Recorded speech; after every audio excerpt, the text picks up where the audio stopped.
Olá, este é o Catedrático Podcast, podcast de conhecimento do saber, da ciência, da inteligência e dos multi-instrumentistas. O meu convidado de hoje, ele é literalmente uma banda.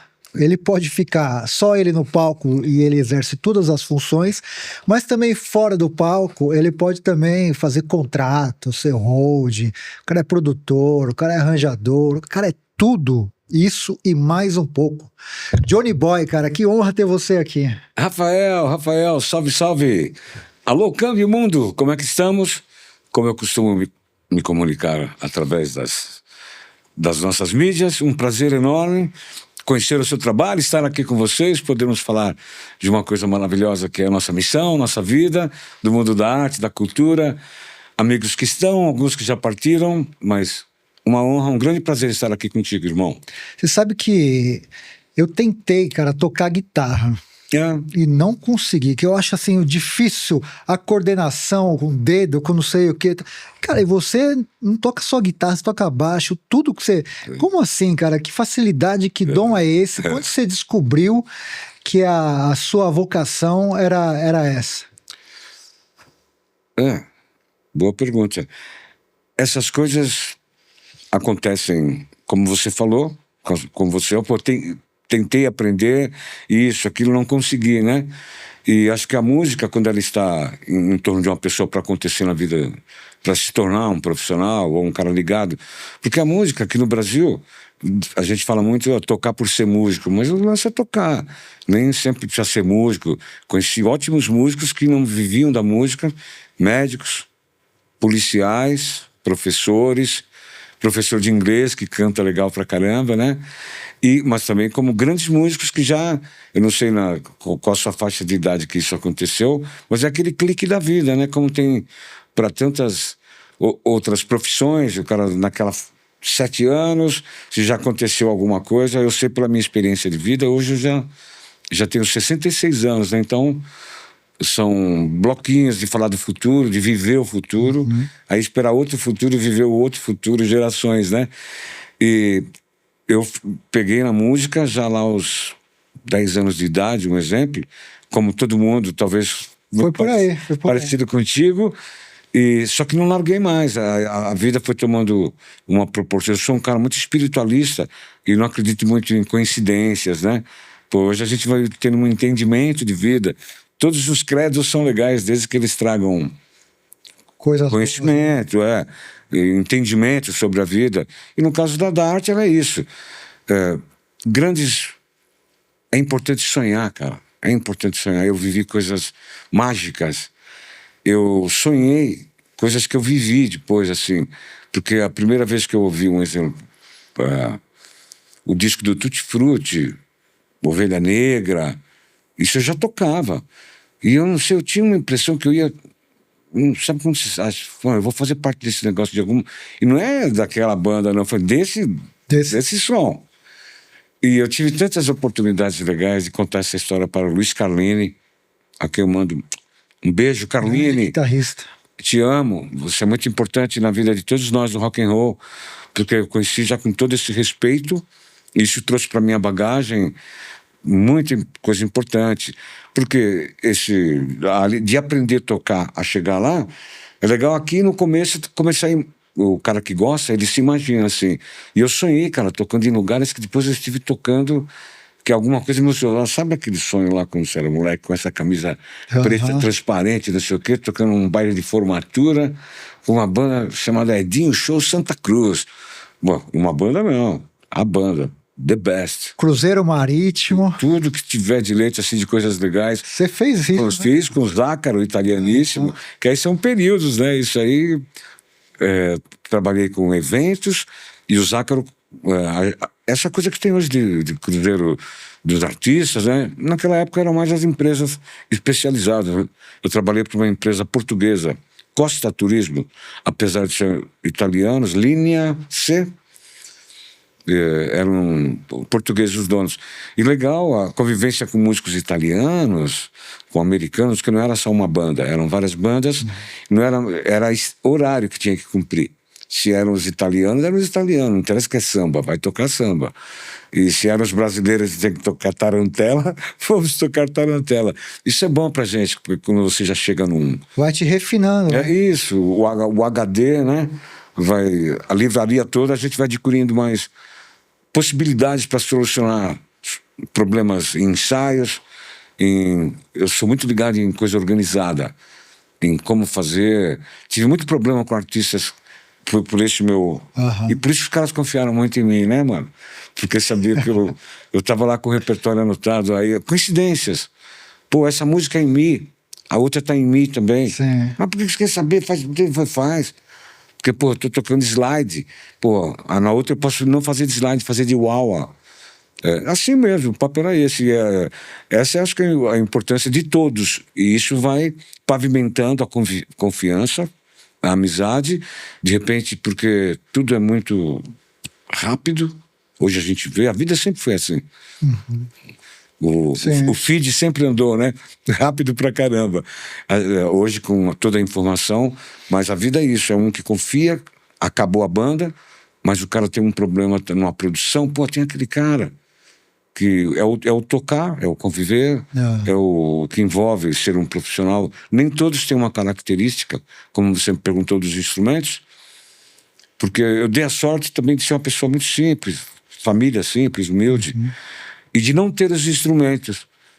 Eu acho que muita gente pode não entender isso quando eu falo que eu dei a sorte, mas isso foi muito importante, porque cada vez que eu convivia com um amigo que tinha um piano, foi assim que eu aprendi grandes canções como os arranjos de Ovelha Negra, porque as bandinhas que a gente tinha, eu como baixista, justamente por não ter instrumento. Eu já tocava violão e convivia com a molecada do bairro, os caras começaram a montar banda.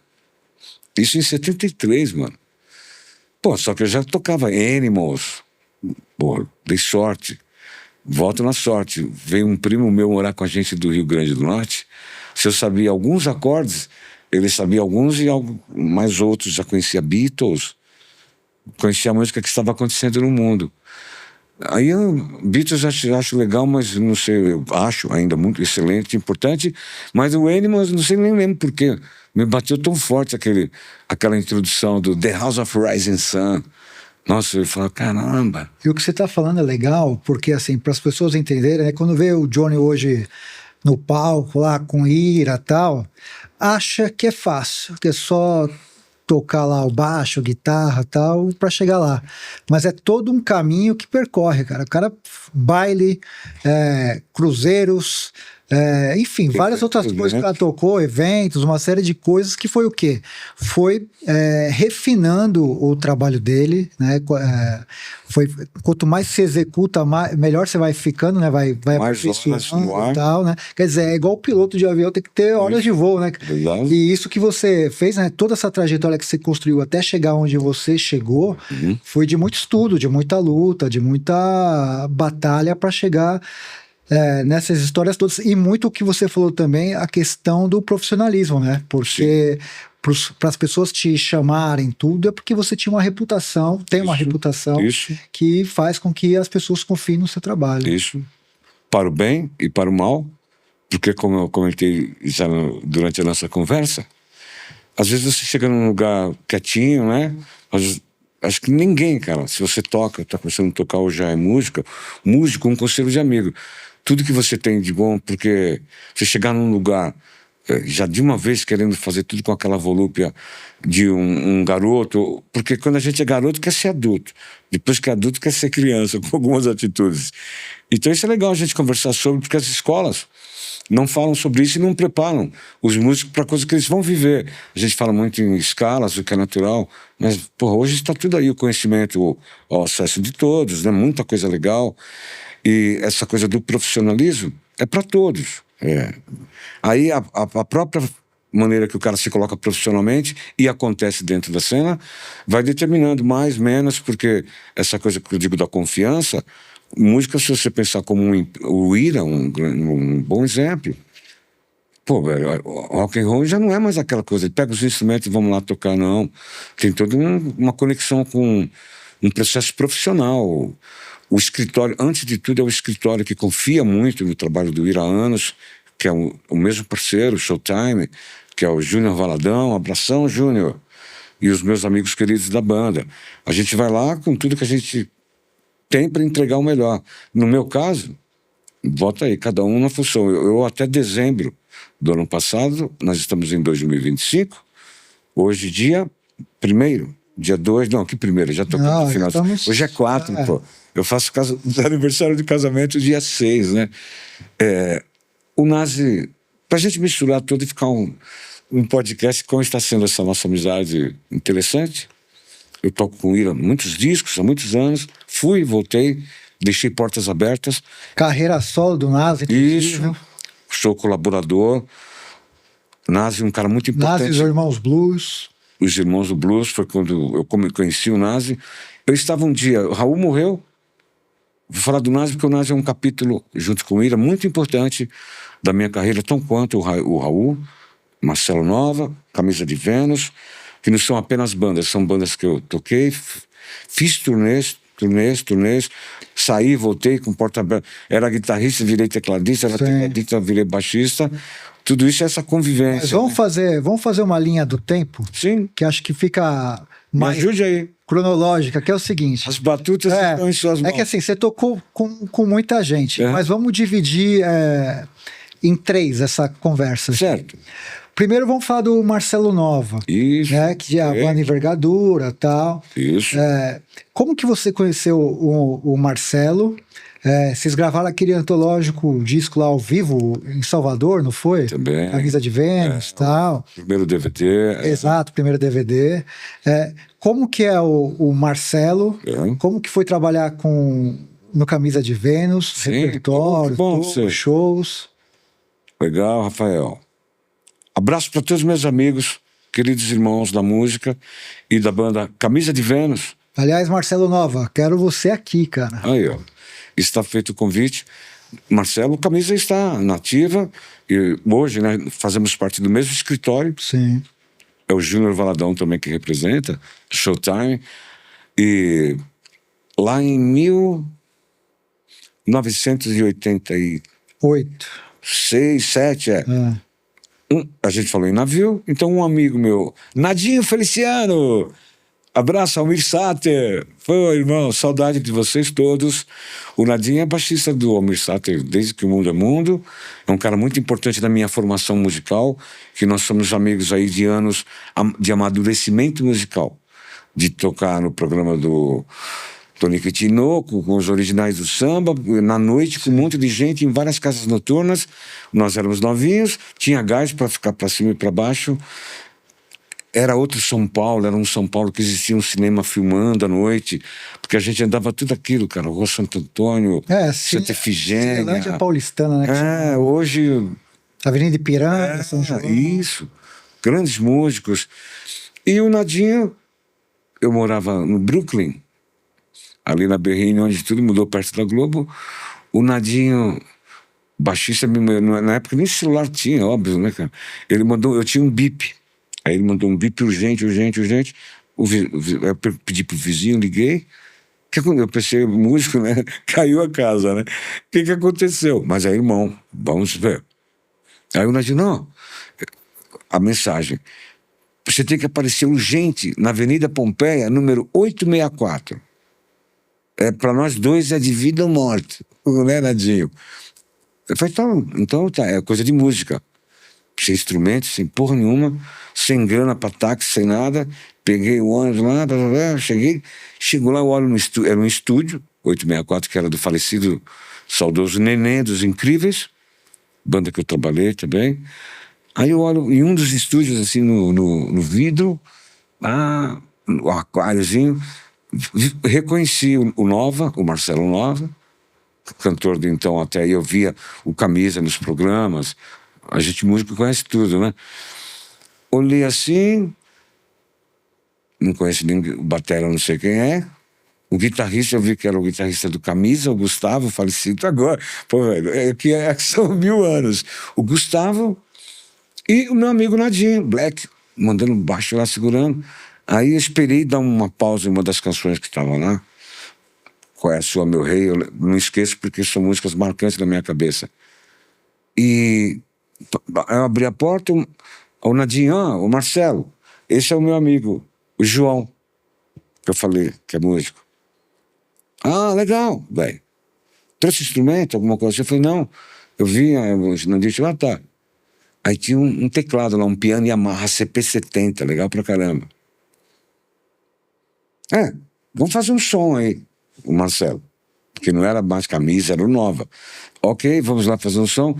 Porra, cara, eu não esqueço, porque... Por que eu estava indo? Ele já tinha acabado camisa e o Marcelo estava formando uma banda para lançar um disco solo. E quem era o músico que estava para ser o tecladista?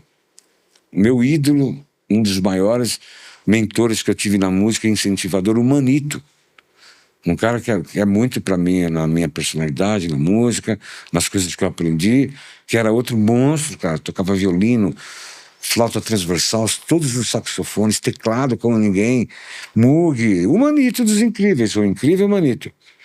E não contaram história nenhuma, mas quando eu soube que era o Manito, eu falei, porra, vai, se o Manito não serviu, porque eu não tinha teclado, irmão. Mas sempre que precisava parada, eu de tanto ajudar os tecladistas a tirarem música, eu já sabia tocar, porque a minha infância foi com acordeon, tocando forró, caramba, então eu sabia os acordes, os nomes. Então, nada por nada, e vou lá e vou enfiar a mão. E só que a música é uma música cabeluda, cara, do Marcelo, porque depois eu soube que o motivo do Manito não ter ficado não é porque ele não tocava, não acertou tocar, ele tocou e tocou tudo. Mas tem uma música lá do Marcelo que chama-se Qual é a Sua, Meu Rei? E o rock and roll, ele é muito... Tem umas coisas peculiares, cara, que o pessoal fala muito que são 2 acordes, mas depende, 2, 3 acordes, como isso é tocado, é difícil para os caras se encaixar ali. Porque o famoso, não, é aquela coisa, 12 compassos tradicional, A, B, C, o refrão, volta lá na cabeça, não. E o Marcelo, depois do Camisa, ele abriu a capa, cara, compondo. Sim. Ele compôs umas músicas, porra, bem interessantes. Sofisticado, né? Esse disco é muito bom. Qual é? Sou Meu Rei, Coração Sequestrado, a participação do Genival Lacerda. O batera, no fim, ficou o James Miller para gravar o baixo. A batera nem ficou o batera que estava fazendo o teste, que era um cara que tocava com o Ronaldo Rezedá, porque eu fiz o teste, toquei lá, e a música para ir atrás do Marcelo, velho, porque o Marcelo, ele fazia uma jogada pro Gustavo fazer. Posso mostrar aqui? Claro, você trouxe inclusive para isso. A gente Pô, tem tanta coisa para falar, mas isso é interessante. Meus amigos músicos vão entender. Deixa eu ver se está afinado. O violão que vai lá pro nosso querido Murilo dar uma manutenção. Mas é uma música.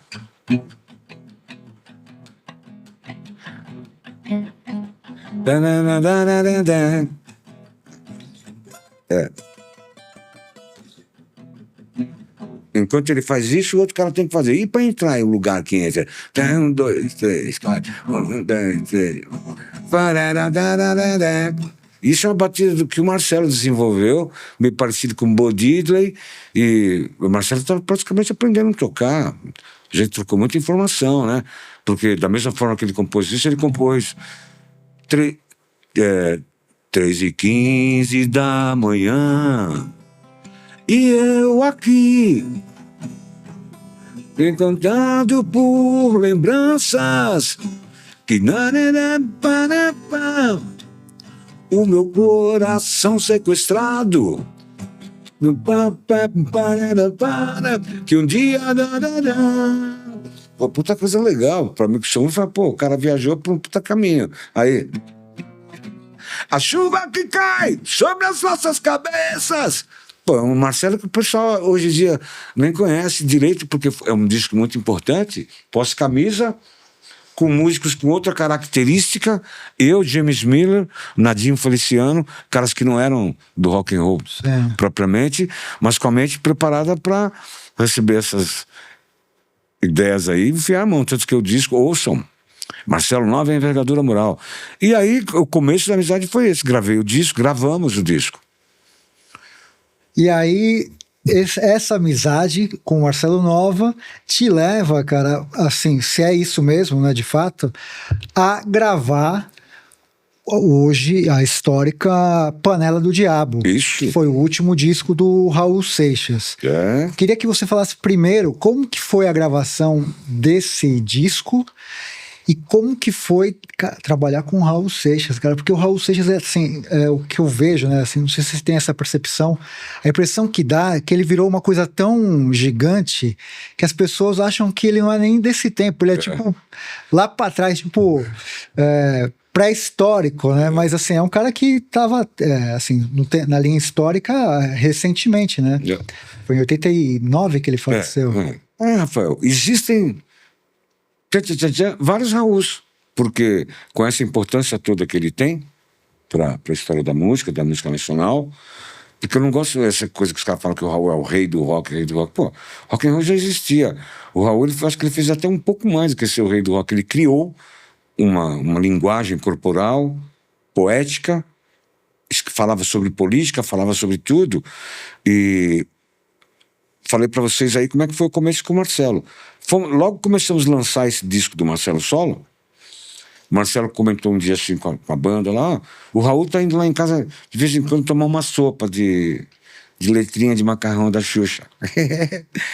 Dona Hélia, querida mãe do Marcelo, né? E dessas idas do Raul lá na casa do Marcelo, o Marcelo convidou ele, a gente ia fazer um show no Aramaçã, aniversário da Rádio 97, cara, bolado, a nata do rock and roll tocando, o Marcelo pós-camisa lançando a carreira dele. Tudo era pode ser tudo. Tem muito se, né? No caso eu estou contando o que aconteceu. Ele estava lançando o disco e falou que ia ter uma surpresa no show do Marcelo.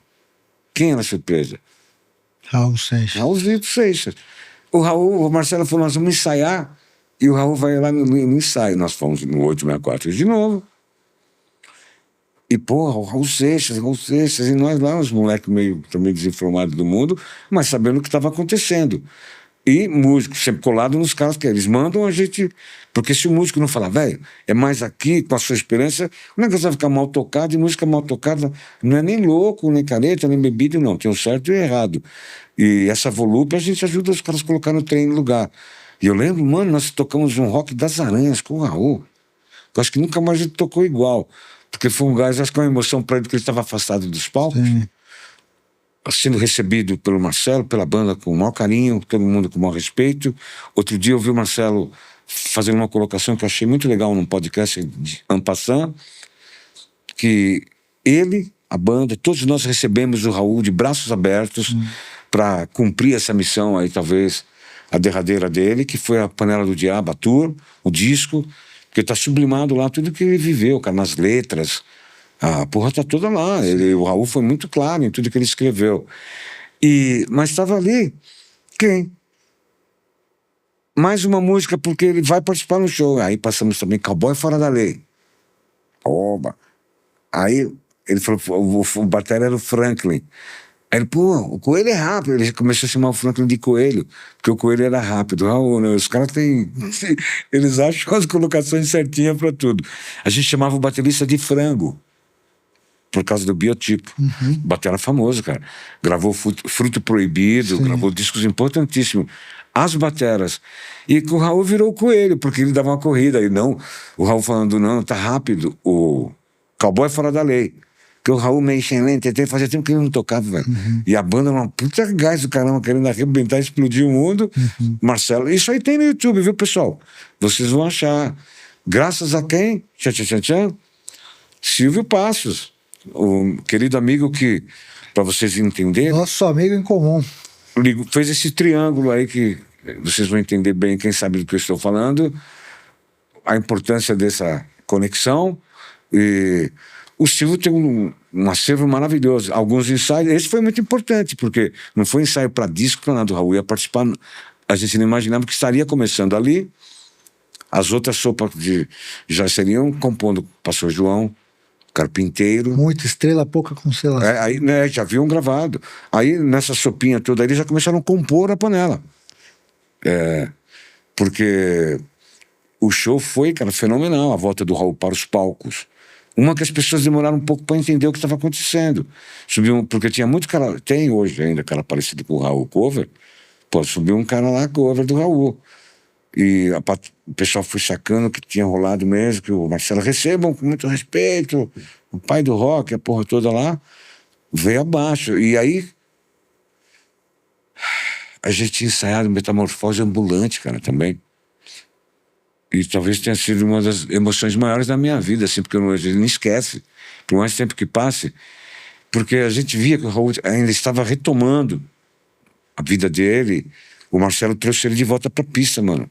O Marcelo era o cara que tinha credibilidade, o Raul já tinha queimado alguns cartuchos. E o disco novo e essa parada toda aí ajudou a dar uma moral novamente que o Raul merecia. Só que a gente sabia que pra você pegar um público de 20 mil pessoas também, né, e mandar, porra, você tem que também estar no gás, né? Senão não vai. Sim. E não deu duas, porque quando o Raul começou...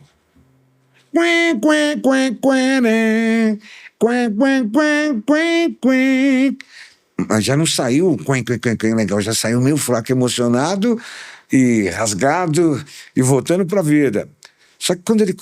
Enquanto você... Não, o pessoal cantando virou... O rock virou, a voz dele era o complemento, era, a voz do Raul nessa hora era a cereja em cima do bolo. Era o ponto de partida, né? Porque o recomeço dele seria o começo da turnê final de vida dele, e a vida mostrou ali a força que ele tinha, cara, porque não foi só essa música. O pessoal cantou todas, meu. Aí ficou fácil pra banda pra caramba. A gente pregando com vontade, porque os caras não deixavam ele cantar, todo mundo cantava tudo, porque só hit, não pegou lado B pra tocar no show. Sim. Tanto que no lançamento do disco, como ele morreu, pô, cara, nós tocamos poucas músicas do disco, pouco. Tocamos no Faustão, se vocês quiserem ver. Vai ter um domingo muito louco em nossas vidas no universo.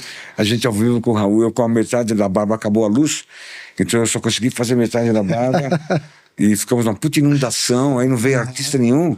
Então vai lá, põe o Raul, mais Raul. Pô, meu, a gente tava chegando de Porto Alegre, tudo virado de ponta cabeça, Rio de Janeiro, foi muito interessante. E aí o Raul já, carpinteiro que eu sou. Os caras não entendem, velho. Foi você que acha fodão aí pra viajar, sai, acorda às 3 horas da manhã, viaja o dia inteiro, pega eu vou por hoje, o Ira. Aí a gente chega lá, mais um ônibus, não sei quanto. Puta, cara, quando tá 3 horas da manhã do outro dia, que isso? Não, a gente tem que, hoje a gente tem consciência do profissionalismo, o quanto não é injetar droga, é injetar fé, cara. Força, porque a bagaça tem que rolar de verdade. E se for com aditivo e você não tiver a verdade, você só vai entregar o pior. Deixa eu te falar, assim, é que é difícil mensurar, você está vivendo o momento, é difícil você fazer uma reflexão, tal, até parar para pensar. Mas você chegou em algum momento a imaginar que aquela podia ser a última vez que seria a turnê do Raul? Ninguém, não passava isso pela cabeça. Acabou sendo, mas assim, você, olhando ele assim fragilizado, tal, tinha esperança de que ele ia seguir? Talvez por inexperiência minha na época que eu era mais jovem, eu francamente eu estaria mentindo, que eu não estava sacando. Fiz essa música porque eu achava que o Raul ia embora, porque ô moçada, segura aí, vocês estão dando umas viajadas legal. O Raul me mandou uma mensagem, outro dia um maluco me ligou e falou, poxa, ele ia mandar para os caras mais perto, vai mandar para você que tá lá. O cara ficou pé comigo. Hoje acho que você virou até meu amigo, voltou a me seguir, mas eu falei, pô, não vou te desanimar, mas essas coisas são vividas, não pode viajar muito na maionese, porque tem livros. E o Raul, acho que é isso mesmo, é uma magia. É um pó de perlim-pim-pim que você sopra e fica no imaginário, porque são vários Rauls, como eu falei, na poesia, na hora de pôr... Porque se a gente for comentar sobre as fraquezas, todo ser humano tem. Aí é fácil. Difícil é todo ser humano ser que nem o Raul escrevendo. Hoje a minha cabeça pensa diferente. Na época, talvez eu só queria viver, mas hoje gostei de ver a definição do Marcelo. Todos fizemos uma corrente de... Sem essa de que o Raul vai morrer. Né? A gente, pô, tava vivendo o momento... Ia vender alguns shows, vendeu uma turnê inteira, velho. Ele participou de todos ele não faltou em uma, né? Não é que... Então, são momentos que a gente teve que estar ali sobre todos os aspectos, sobre... Porra, cara, sair de lugares assim, de Camburão, quantos? Meus manos de banda sabem das histórias. O Silvio não estava, mas a gente teve Brasília, o lugar que a gente foi tocar em estádio de futebol, que o palco era lá no meio do gramado, choveu pra caramba, acho que Mato Grosso, e depois a gente chegar lá. Aí os caras, a gente chegava de barca, saía de barca, de rota, tática mal, tudo que vocês imaginaram, os músicos. Surreal, né? Uma banda do Raul indo pro lugar tocar de Tático Móvel. A gente curtia pra caramba, cara. Foi. Porque, devo falar uma coisa que é muito importante. A gente tem que se divertir, cara. E é perigoso você falar para um filho ou para um amigo: beba com responsabilidade, fume com responsabilidade, né? Então a gente agora comentar os fatos, tudo que aconteceu, mas até hoje, com a minha carreira com o Ira, é muito importante. Se vocês estiverem indo fazer uma coisa que eu me sinta ouvir para cá, agoniado, eu falei no começo do nosso papo, não. Muita satisfação de ter vivido, de viver, e estar ainda escrevendo essa história, porque eu conversei sobre isso com... Eu posso falar. Eu falo, essa história não tem fim. Pô, eu preciso, inclusive, aí eu falo, não é por ser piegas, não, mas escrever algo sobre, porque abre uma página em branco, mano. Aí você vive a viagem da vida. Em vez de ficar só viver imaginando que vai, aí não chega em porra de lugar nenhum, morre, não faz porra nenhuma, e não faz o momento direito. Porque nós somos movidos à verdade, meu. A mentira é o que é o delírio, é a droga do otário. Sim. O cara se pega nisso, né? Ô, Johnny, você tocou com várias pessoas, enfim, e no meio artístico, a gente sabe, tem gente de todos os tipos, assim, tudo, uns doidos, uns geniais, Sim. uns malucos, enfim. O Raul foi o cara, assim, mais diferente que você já viu na sua vida, assim, que você tocou, falou assim, meu, esse cara, tipo, é além da conta. É. E por quê? Porque o Raul, vou dar um pequeno exemplo, ele é muito conhecido como Maluco Beleza. Cara, ele conseguiu ser aquele Raul lá e outro no papel. Você pega a letra de Guita e você chega no camarim no fim do show e fala, esse cara não escreveu essa letra. Se é hoje, você vai falar, ele fez com inteligência artificial. O robô do vizinho. Espontaneamente. Se eu tô te falando que o dia é longo pra Johnny Boy, você imagina pra Raul, pra Marcelo, quando chega na cidade, velho. Eu tenho que ter muita consciência quando é convocada a minha arte, minha pessoa, de chegar, pô, chamou porque precisa de mim pra esse negócio ficar assim e vamos embora.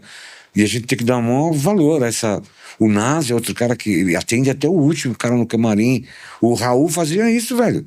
Ele dava uma gás de manhã, ele ia lá tomar, o Raul só toma suquinho de laranja, ficava na dele com Jack Daniels e ninguém sabia o que era, mas ele era muito solícito. Isso vai um gás da porra, mano. E legal, porque na hora do show, a gente só vai ver quando ele entra. A gente já tá lá, segurando 20 mil pessoas, tocando. Então você tá assim, com a nuca arrepiada. Não precisa de droga, não precisa nada. Você precisa estar lá e querendo fazer legal. Isso é suficiente de você ficar muito louco, irmão. Porque né, não é uma coisa que você erra, você faz de novo, né? É ao vivo, porra. Aí é, mas a televisão piorou. Porque, porra, vai ficar pra sempre a porra marcada. Uma coisa é você erra um show, os caras vêem você fazendo uma besteira lá, outra coisa, fica pro resto da vida gravada no... Tá louco, cara? E tudo isso era feito muito pra queimar roupa, né? Fica agora é fácil, Raul isso, Raul aquilo, mas é doce, é sublime. Cara, é Raul Seixas, o Raul é uma flor maravilhosa de várias pétalas, para cada um não se atrever a querer explicar muito. Quem sou eu? Eu sou apenas uma... Eu tenho muita consciência do meu papel nesse universo aqui. Eu aprendi a ser... Eu sei que eu sou uma célula importante pra gente fazer tudo rolar, mas eu sou uma, velho. Eu me dou super bem em manada, sacou? Se eu não fosse for um animal, eu ia ser passarinho. Aí tem um monte de gente voando pra cá e pra lá. Pô, minha família, minha esposa, meus filhos, porque tudo isso eu vivi. Uma parte foi mãe, padrasto, irmã, aturando eu nessa minha metamorfose do que eu ia me transformar, aprendendo lá na frente, porque...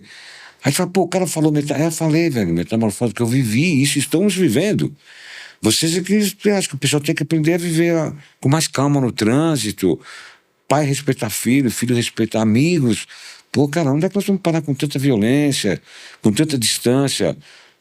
Se não houver, acho que tudo isso a gente adquire vivendo, porque quem não, já foi embora não vai conseguir resolver, e o Raul deixou uma coisa leve, que dá pra gente conversar, discernir. Se a gente tivesse com as letras aqui, a gente ia falar, pô, e essa letra? Não, dá pra imaginar mil coisas pra onde foi. Aí, onde eu digo que não tem aquela coisa lisérgica na hora de escrever, né? Não tem, ali é, pô... E assim... Pelo Paulo Coelho, né?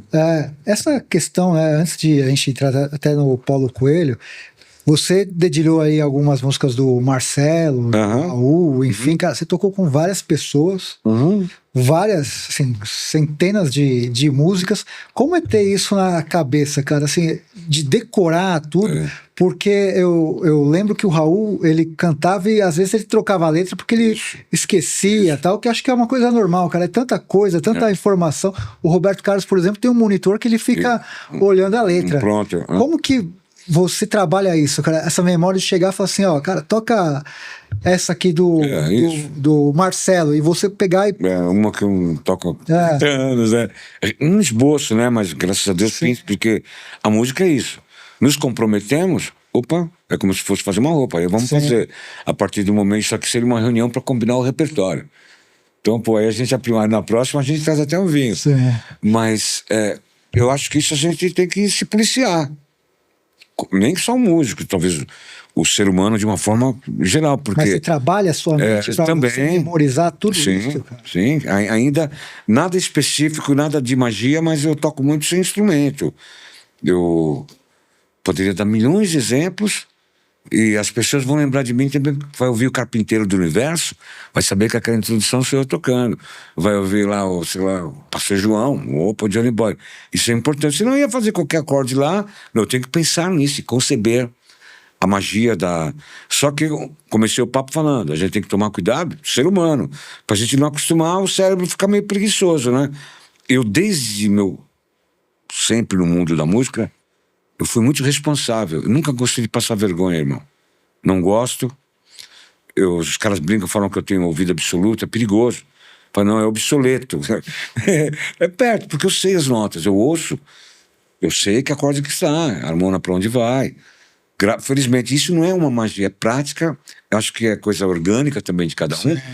Mas é você linkar o cérebro às práticas. Porque senão fica muito difícil na hora.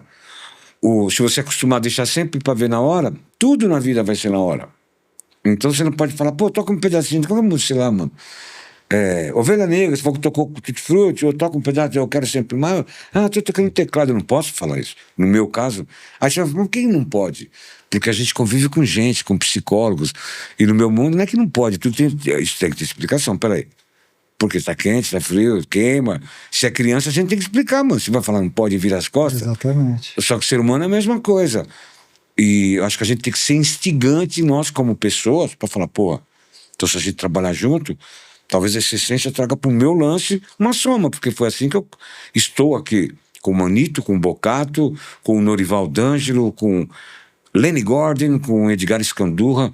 Não é o Zé da esquina, o Pedro... E eu andei com os caras tocando, aprendendo, trocando informação. E nessa hora não é loucura, irmão. É conhecimento que a gente tá junto, porque não adianta ser amigo legal. Amigo legal é pra ir jogar bola. Pra tocar é o cara que toca. E nem sempre o que vai te fazer mais feliz é o cara ser amigo, porra. Então vamos nos tornar amigos através do ponto de vista explicação musical. Eu não posso falar pra você, calma, velho, vai aprender, vai estudar, aprenda primeiro a ordem dos sustenidos. Aí você fala... Mas qual é? Aí eu não sei. Pô, é complicado, porque tem que estar, ida, volta, Fá, Dó, Sol, Ré, Lá, Mi, Si. Não é Fá, Dó, Sol, Ré, Lá, Mi, Si. Os caras acham que é fácil, né? Por que você está me falando disso? Quando você vê na partitura lá, aqueles negocinhos do começo do Jogo da Velha, se tiver um, quer dizer uma coisa, se tiver dois, quer dizer outra, para te falar o tom da música que tá. Se tem um só, você fala, opa, Sol maior. Porque só tem um Fá sustenido, aí eu teria que entrar em outra seara. Mas se pegar do começo, como eu falei, não deixar nada para trás, quando chegar nessa outra parte aí, opa, vai que vai. Porque se deixar tudo também muito pro... E não é só na música, porque acho que me ajuda a estar aqui com você, porque eu tenho que ser isso aqui na música. Sim. E não a minha característica é essa, porque eu parei de contar, você falou, deixa para depois, do Ira. Pô, cara, eu perco noite de sono, entendeu, irmão? Os caras sabem, eu fico mal do estômago. Ninguém fala, pô, meu cara tem 66 anos, ele fica preocupado. Pô, perco sono. Parece, hein, cara? Eu tenho. Talvez a felicidade da família, da vida. Fazer o que gosta. O entender que estamos conseguindo. Não entendi nada ainda, estou procurando entender. Mas para aproveitar, nós somos veículo de sequência, cara, um do outro, do que já foi embora. Eu sou muito ligado a caras que já partiram. Luiz Wagner, Manito. Sim. Foi tão importante a nossa convivência. mano, que a gente não conseguiu realizar muita coisa, que eu me realizo fazendo, agradecendo os caras pela vibe, irmão. Sim. Se eu tô falando do Luiz Wagner, do Manito, que eu vivi isso esses dias. O Manito, uma vez a gente jantando, ele falou, pô, você precisa fazer os Incríveis com a gente lá, eu não tô mais legal, papapá. E os Incríveis, onde tocava, os coroas piravam. Falei, tá, que bom, faz o teclado lá, o Jerry Lee Lewis, ensaiei, fomos fazer turnê. Só que eu toco com o Manito desde 1985, pô. Ele, meu ídolo, foi um orgulho estar com ele, tocando pra cá e pra lá. E nós começamos projetos lindos. A Sinfonia dos Espíritos, a Ópera dos Orixás, um lance legal, ele pirou quando eu levei ideia para ele, as músicas, vamos fazer assim, tudo a gente planejando, eu não sabia que ele ia embora. E aí, vamos fazer um pucheiro para nós. Aí ele fez o pucheiro, falou, nós já tá com a minha esposa, aí ele falou, eu quero te pedir uma coisa. Tem um disco que eu gravei muito importante, lá nos anos 70, 71, com os melhores músicos, com o melhor maestro, o auge da minha lance como músico. Já vivi, estou vivendo coisa parecida com ele. Foi bom porque a gente tomar cuidado. Os pés estão aqui no chão, né? A vida está lá fora. Eu quero viver aqui para levar para lá o certo. E aí ele falou, porra, eu falei, eu quero ouvir. Chiquinho de Moraes, Som Beat, nossa, puta Big Band, essa música, aquela. Ele falou, pô, eu não consegui gravar algumas que eu queria, porque eles pediram para fazer uma coisa meio melosa, porque o pessoal tinha que vender. Ah, tudo bem, mas aí fizeram uma mixagem muito louca, cara. Colocaram a bateria de um lado, não sei o que. Na época era uma vibe assim de experiência. Pra experiência foi boa, mas pro mercado não. Eu falei, tá. Aí ele vai de novo levar a porra do CD em casa. Eu ouço, tava ruim mesmo. Aí o que eu fiz? Ele morreu. Isso ficou no caminho, porque eu falei, Manito, é um LR, cara, não dá pra fazer nada. Se fosse todas as tracks abertas, a gente mixava de novo. Não vai dar, desculpa, caiu. Ele morreu. Aí esses dias eu conversando comigo, eu lembrei disso. Eu falei, pô, Paulão, que era da Trama, você precisa ouvir o CD mesmo assim, ouça que você vai gostar. Eu falei, ó, vamos pegar aquela ferramenta que dá pra separar os instrumentos e pegar aquela bateria que tá do lado direito e ó, meu, não mudo, Pô, cara, eu não tenho tempo pra isso, brother, minha vida é muito corrida. Sim. Então onde eu falo a afinidade espiritual, que não é papo de viagem, são planos, cara, de vida. E que eu já descobri que não é só de vida. Faz todo sentido. E não é só de vida, brother, não é. E não é macumba, não é nada disso, é uma coisa... a conexão, né? E só, antes de fechando o capítulo Raul desse papo aqui, eu já ouvi várias versões de várias pessoas sobre a última vez que o Raul e o Paulo se encontraram no palco, foi no show lá no Canecão, no Rio. Você estava lá no palco. Eu queria que você falasse você, assim, o que você lembra daquele dia, daquele reencontro entre Raul e Paulo Coelho pela última vez na turnê lá da Panela do Diabo? Na verdade, o Paulo foi no Canecão, depois veio no Olímpia também. No Olímpia foi demais, porque ele inclusive participou cantando Bebop Lula com a gente, mas talvez Sociedade Alternativa, não lembro. E eu posso te dizer que, na verdade, as duas vezes que ele foi, o Raul estava diferente, cara. O Raul estava mais animado. Acho que orgulhoso por estar do lado do parceiro ali.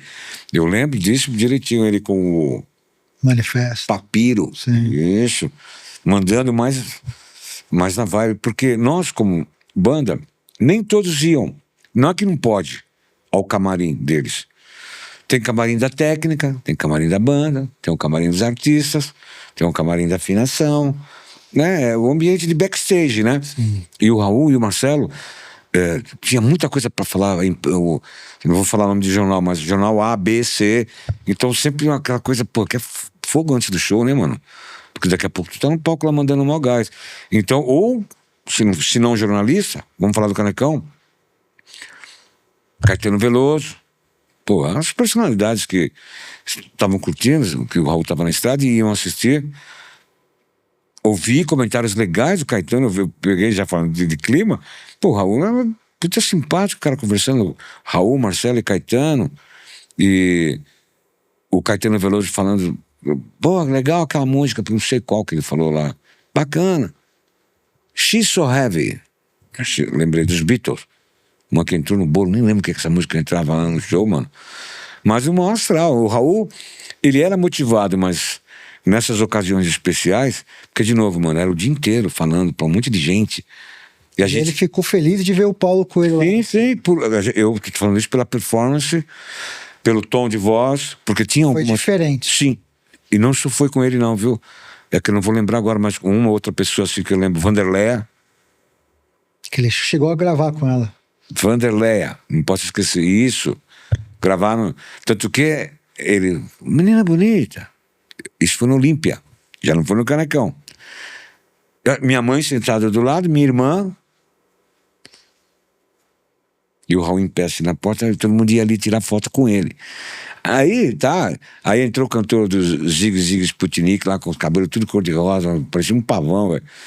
E os caras, Raul, ok, legal, man. Let's go. Aí eu falei, ô Raul, ela é a Vanderleia.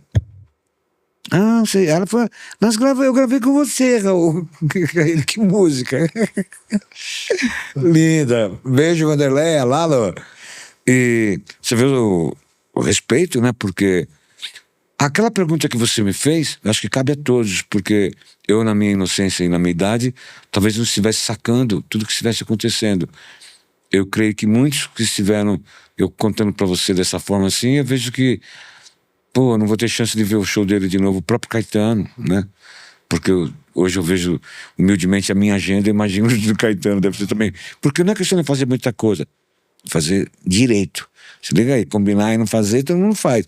Então vamos, pô, eu sou meio caretão pra essas coisas. É muito deselegante horário, né? E o músico fica famoso por isso também, por ser furão, por ser muito louco. Tim Maia, né? Que dia. Não é? E não deixou de ser o Tim Maia, porque só que nem todo mundo tem o quilate dele, né? Agora, você falou dessa questão aí tudo, vamos pro Nazi e Sim. pro Ira. Você toca com Ira tal, e pegou uma fase do Nazi, que é a carreira solo tal, que foi uma fase turbulenta dele, né? Que tava separando tal. Cara, como que foi assim? E se ele, Nazi, é o cara assim mais próximo na loucura, mas a loucura do bem, do Raul Seixas, nesse sentido de repente, essas coisas todas. Pela personalidade, creio que não. Raul era mais calmo, bem mais pacato. E falava a mesma coisa com outras palavras. Tomamos de cuidado, né, para deixar para prospere o nosso coração.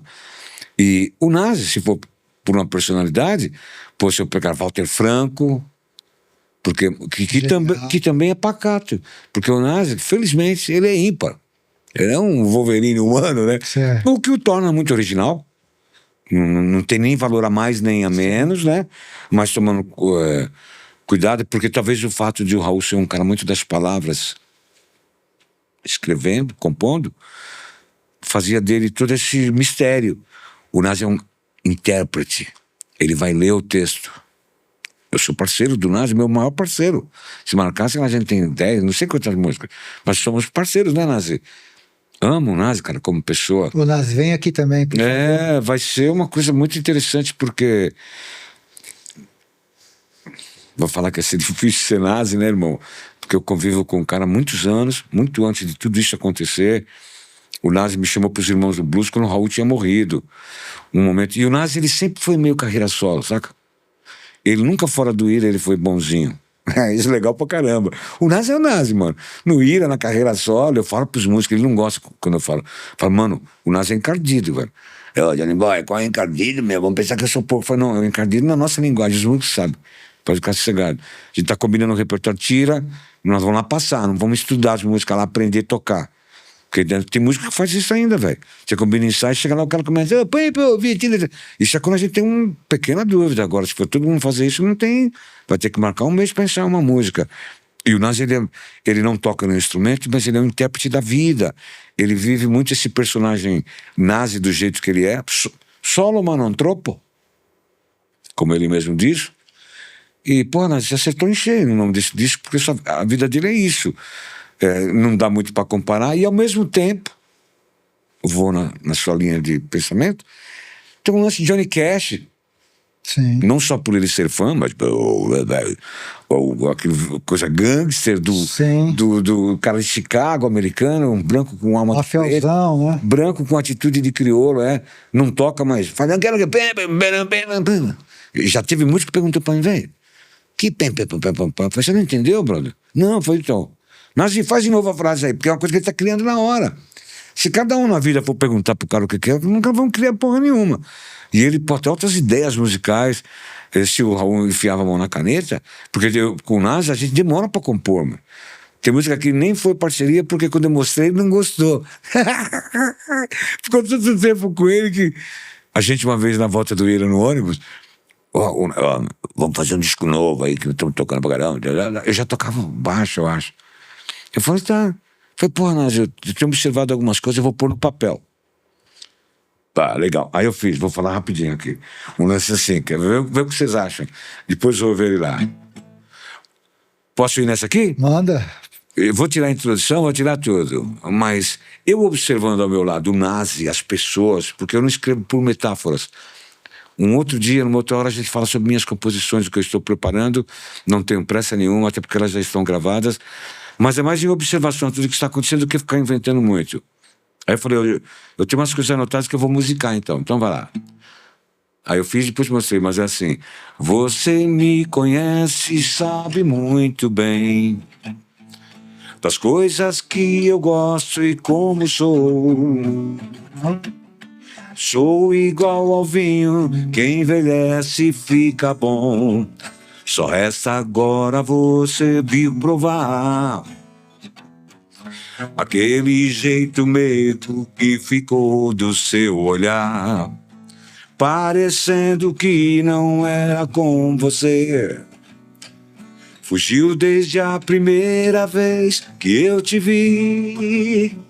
Sabia o que queria acontecer. Há muito tempo eu sei, e pelo mundo andei, até querer voltar pra te ver. Há muito tempo eu sei, e pelo mundo andei, até querer voltar pra te ver. Uou, que coisa maravilhosa, cara. Pô, você canta bem, cara. Você não pensa em gravar você um CD? Já tem. Porra, cara, olha que vozão. Pronto. Vozona, cara. É. Sabe que o seu timbre lembra até o do Nazi, não lembra um pouco? Então, por eu ser mais velho que o Nazi, dizem que o timbre do Nazi lembra do John Boy. Faz sentido, faz Tem uma sentido. resposta. Você tocou num assunto legal, né, Nazi? Eu gravo com o maior carinho, com o maior prazer as guias das vozes do Nazi. Ao menos das que eu faço arranjo, irmão. 99,9%. Porque eu começo a música assim. Eu vou falar de outra. Porque essa aqui, quando eu mostrei, né, pessoal? No ônibus, depois eu gravei em casa e mostrei a ideia. Com piano, com tudo. Aí ele ouviu, pô, John Boy, essa música é melosa. Um negócio mais pra cima. Aí eu continuei mexendo e deixei a música pra lá. Um dia eu tô produzindo um cara do Guarujá, que eu moro lá também, o Ricardo Diva, abraço pra ele. Falei, Nazi, deixa eu avisar pro Via das Duas. Sabe, ele tem um monte lá, mano, que nós nunca fizemos nada. Tipo assim, tem músicas boas. Falei, pô, não seria legal você tá falando do Ira? Um repertório do Ira, a gente tem umas baladas diferentes. Posso mostrar pro Edgar, ele pode ter outra parte, não sei. Falei, mas a música é praticamente isso. E eu tô falando sobre você, mano. Você me conhece e sabe muito bem. Falei, eu vejo as minas, ele estava casado com a Tininha. Eu escrevi tudo com base em comentários, pô. E ele falava, pô, a mina já me conhece há 1000 anos, não me aguenta mais. Eu falei, pô, que legal isso eu escrever. Você me conhece e sabe muito bem. Fui musicando o que a gente vivia. E ele, como intérprete, ele se tornou, acho que um cara ainda sujeito a muitas surpresas no cenário, porque quando eu digo faço as guias, tanto pode ser em nananã, chururu, como pode ser com a letra. Então depende da intenção, é o que eu mando, porque eu já tinha na cabeça uma coisa e eu mandava.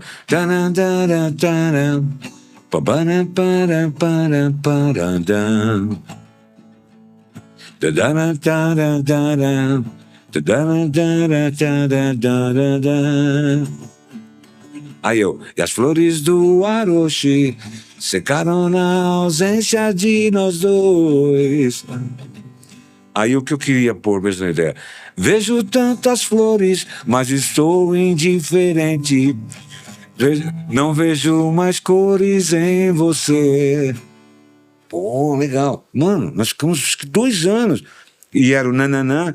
Aí ele ficou aqui, nananã. Aí vamos gravar o disco. Aí, ó, aquela música de John Boy. Falei, claro, agora. Aí cadê a letra? Nananã, nananã, porque era volto para casa depois de muito tempo pra te ver. Era um outro caminho. De novo, sem viagem, porque essa letra é bem legal, mano. Porque já estava gravando pra trama, eu falei, nasci agora, eu tenho a música pronta. Mas ele queria pôr o Carlos Careca, que é um cara que manja de Tom Waits pra caramba. É um cara legal pra você entrevistar. Nossa! Um monte aqui. Depois você vai vem. Amém. Porque eu acho que mantém. São pessoas muito espontâneas. Sim. Vai passar por aqui e deixar documentário independente de quanto tempo. Não é verdade, porque é fácil ficar pensando no que vai fazer, no que vai falar, falar um monte de besteira.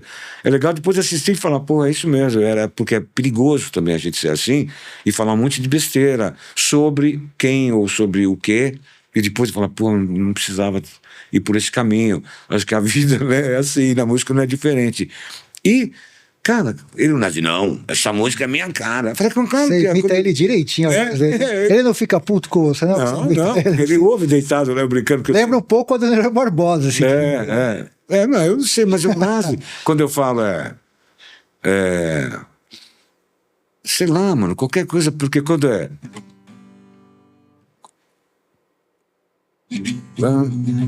o Renato Teixeira, né?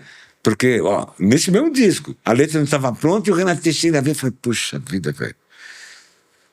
E a gente ia todo dia pro estúdio. Aí ele falou, tem uma música que vai ficar legal na nossa parceria. Mas eu lia a letra e eu não conseguia me encaixar como várias. Ele tem umas ideias bem loucas escrevendo. Sim. Sai sangue. Aí eu fico meio assim, não consigo. Como eu escrevo muito sem metáfora, eu não consigo entrar na vibe pra compor de verdade. Aí eu não gosto de compor fake. Legal mostrar a pessoa entender e falar, pô, isso aí bem feito, acho que fica legal. Porque ainda é um esboço, tem gravado? Não, posso te mandar as gravações porque eu tenho trabalho gravado, mas o processo é assim como eu estou explicando, mostra, ouve, vota, vai pro outro. Aí vai o Carlos Careca aí, na época, briga do Ira, briga de tudo com o mundo, a gente na carreira solo, as dificuldades que o momento sempre traz em qualquer situação. E isso a gente reflete também no que escreve, né, mano? Sim. Tá vivendo. Aí o texto era, esses canalhas que me encheram de bolô. Pô, era um negócio meio pesado. Falei, pô, tá muito na cara. Vai achar que são os caras do... Vamos baixar. Você não me conhece, meu? Pô, música legal. Nós é foda, cara. Mas, poeticamente, cabe. Porque, de novo, como eu falei com ele, não é papo hipócrita. É o que a gente viveu. O Ira é isso também, é de verdade, não é de mentira. Vocês ficaram falando muito do Nazi, eles chegaram na mesma proporção, mas era.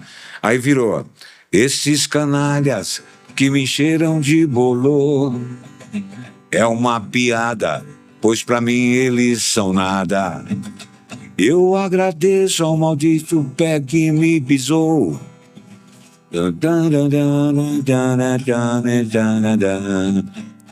Eu levantei e é bom você me ver agora. Estou blindado, tão tranquilo e perigoso. Nazi. Show. Johnny Boy, é o seguinte, cara, a gente chegou na reta final aqui. E eu quero dizer o seguinte, que a música, cara, não é feita só de Raul Seixas, Nazi, Marcelo Nova, sim, mas a música é feita também de Johnny Boy, cara, também, porque a arte, cara, é constituída pelos astros, né, também por estrelas, como você. Que forma essa constelação toda. Forma uma constelação maravilhosa, cara. E essa sinergia, essas coisas que é uma coisa mágica que liga, né, cara? Como ligou você com o Marcelo Nova, com o Raul, com o próprio Nazi. Isso. É uma coisa mágica, é indescritível. E para mim é uma felicidade, uma honra ter um cara como você aqui que assim, faz parte da nossa história, faz parte da nossa cultura. Tantas coisas que você criou, cara, que sabe que faz parte da vida das pessoas. Que bom. Então, obrigado pelo privilégio de estar aqui, de dar uma canja e contar histórias saborosas, cara. Assim, você é um cara que daria para fazer um ano de podcast de tanta história que você fez. Você também está de parabéns. Vocês, né? Essa equipe gigante e tão importante de duas... Gigante, eu e o Alex. Para vocês verem... É músico também. O tamanho e a sensibilidade, não só por ser músico, mas tecnicamente apresentam Eu comentei com o Rafael, assisti para vir bem preparado. Fiquei muito contente com a diversidade dos assuntos que são abordados, porque, pessoal, comunicação é isso, né? Porque não adianta também investir Tem muita coisa que é muito divulgada, mas o conteúdo é tão fraco, né? E o que a gente fez aqui para vocês é com todo carinho. Fui recebido aqui com muito amor, com respeito. Deus abençoe muito vocês. Eu tenho certeza que vai continuar sendo muito sucesso. Os amigos que podem vir, porque quando eu agradeço em nome de todos que já foram e que são, na verdade, somos colaboradores, né? Músicos, arranjadores, iluminadores, técnicos, holds, os quais eu mando um puta beijo, porque a gente vive abraçado por esses caras nos protegendo na estrada, motoristas, são muitas viagens. Nós falamos pouco sobre o IRA, porque o IRA, na verdade, ele é a realidade. O IRA não parou, o IRA, nós estamos num momento muito legal, a quem eu agradeço muito, a Deus, por dar essa oportunidade de estar com essa família musical que eu adoro, que são o Nazi, o Edgar. Ele é um cara tão quanto importante, o Nazi. Para mim, musicalmente, porque eu falei das parcerias, mas o Edgar é um cara que me inspira muito, o Edgar, pelas composições que ele tem, que são maravilhosas, que eu sei, muitas que o pessoal às vezes nem conhece, mas o show que o Ira está fazendo é maravilhoso, relembrando o show da MTV. Eu assisti lá na Vibra São Paulo. Está muito legal. Nós vamos voltar ao Teatro Bradesco. Apesar dos percalços que são da vida normais, acho que foi até para a gente estar num timing legal. Estamos tocando muito, sendo muito bem recebidos em todas as cidades. O entendimento e uma conexão grande com o fã-clube, aos quais eu mando um grande abraço, aos nossos colaboradores, porque o nosso papo é tão envolvente. Vocês nos desculpem, mas todos vocês fazem muito parte da nossa vida. Esse M que tem no meu violão aqui, que é o nosso querido e famoso Murilo Luthier, ao nosso fã-clube, o Rafael Pompeu, oficial IRA, ao novo fã-clube Vida Passageira, ao Domingos Storielli, minha família querida, a Deus por dar essa oportunidade de estar te conhecendo, porque o Deus que eu vejo e falo, ele é muito rock and roll. Tem uma música que eu até parei de fazer, que eu estava com medo de falar besteira, mas acho que a gente vai tendo compreensão, né, do que são coisas boas. Em plena segunda-feira, depois de um baita final de semana, a gente viajando, boas ideias. Vou estar como telespectador também agora, podem, convocando vocês diariamente lá no meu Instagram, eventualmente sim, eventualmente não. Fala qual que é o seu Instagram pro pessoal te seguir. Isso, é C Johnny Boy, tudo junto. C Johnny Boy Chaves. Porque Johnny Boy antigamente não existia, né? Aí virou o nome do cachorro do Garfield, então eu costumo pôr o Chaves. Mas é C Johnny Boy Chaves, onde eu apenas mantenho uma conexão, dou um toque do que eu faço. Eu tenho um trabalho autoral já gravado em parceria com o Estúdio 8, já há mais de um ano. Mas eu tenho passado um pente fino tão delicado nesse trabalho todo, mas com grandes colaboradores, com minhas composições autorais. Vocês encontram algumas na internet. Eu acredito muito nesse tipo de comunicação, porque eu não sou muito de parar, pegar R$2.000 e investir numa música para pôr. O mercado já tem tanta coisa boa para vocês ouvirem, que não precisa ficar soprando, porque hoje também é tudo tão barato, mas ao mesmo tempo você enche o mercado de coisas baratas. E barato não é só porque é barato, tudo faz a diferença, né? Então o barato de fazer uma coisa nova acaba não sendo nada novo, né? Então a gente vai deixando contato. É muito mais gratificante para mim, amigos, darem um feedback sobre um trabalho, do que só apenas, né? E felizmente também falo isso porque eu tenho meu trabalho com IRA, que me permite agir dessa forma. Se você tem o seu trabalho e acredita que ele vai ser... Eu não faria isso, não tenho vontade mínima de parar o IRA, vou atrás da minha casa. Adoro o que eu faço, o que eu componho, adoro tocar com IRA. Falei que perdi noites de sono porque eu era baixista até novembro. Aí vai botar, vamos fazer isso aí. Eu tô pensando que, pô, toca teclado, que é legal. Conversei com o Edgar, as Raimondas vão ficar diferente, o Jonas. E assim foi. Só que, mano, não é toca teclado, vai lá e toca. Eu tava 10 anos tocando baixo. Grava aqui, toca ali, aí vai tirar tudo de novo. Vai escrever, baixo, violão, backing vocal. E o teclado, eu falei, pô, peraí. Aí eu perdi o sono, cara, demorou para começar a ensaiar, eu fiquei doente do estômago. Mas tudo faz parte do processo. O lance aquilo que você falou da mente absorver tudo isso. Claro que eu, com meus 66 anos, não deixo de tomar os suplementos naturais que velhinho, vovô toma, né? Mas é tudo isso pra gente ter o prazer junto à família, aos amigos, de fazer as coisas com vontade, né? É isso. Tem muita receita, não. Obrigado, irmão. Esse é o Catedrático Podcast, cara. É só aqui que você tem Johnny Boy, a lenda. Se inscreva no canal e até o próximo episódio. Valeu. Catedrático.